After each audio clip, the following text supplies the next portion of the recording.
enjoy anything when we are anxious, stressed out, and fearful.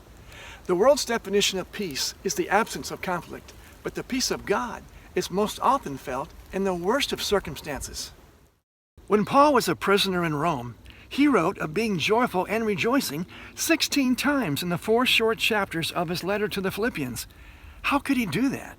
He had learned that no matter how bad things got, the love of Christ always carried him through. That's why he could say, "Be anxious for nothing, but in everything by prayer and supplication with thanksgiving, let your request be made known to God. And the peace of God, which surpasses all comprehension, will guard your hearts and your minds in Christ Jesus." I'll take happiness when I can get it, but there's something better. If you take happiness to the next level, you get joy, which comes from the Greek word chara and means to be exceedingly glad. We draw strength and enthusiasm and fulfillment from the joy of the Lord.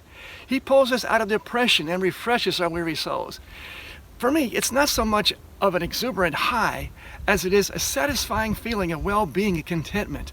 When I think of Jesus, thoughts of love, gratitude, and delight fill my soul, like when I think of my wife and what she means to me.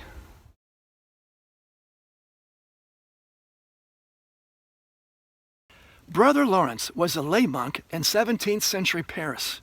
He was assigned to the monastery kitchen, where, amidst the hectic chores of cooking and cleaning, he honed his intimate walk with God. He said, "I make it my business to rest in His holy presence, which I keep myself in by habitual, silent, and secret conversation with God.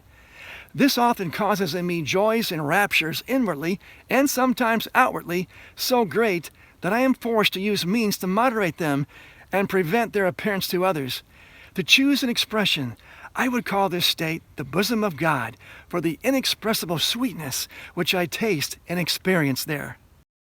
God made us to love us and for us to love Him.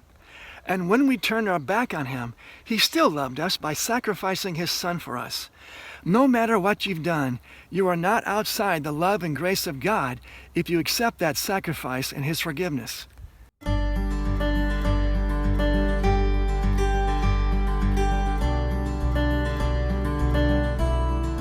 The more time you spend with Jesus, the more you'll begin to delight in being with Him, and the more you'll want to please Him, and then you'll develop an unquenchable love for Him.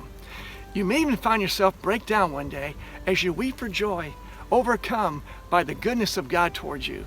You'll understand what John Piper meant when he said, "God is most glorified in us when we are most satisfied in Him."